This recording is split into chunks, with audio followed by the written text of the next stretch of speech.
Welcome back, everyone. 3D printing now and beyond. I wanted to share with you all this print that I did today. It's called the Suspended Hand Vortex. I printed this off on my P1S. I'm going to show you guys a time lapse of the print, and then I'll show you how it turned out.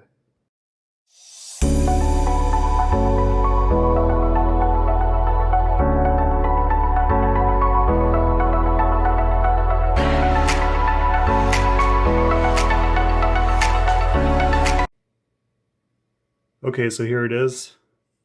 Really cool print. I think it turned out great. What do you guys think?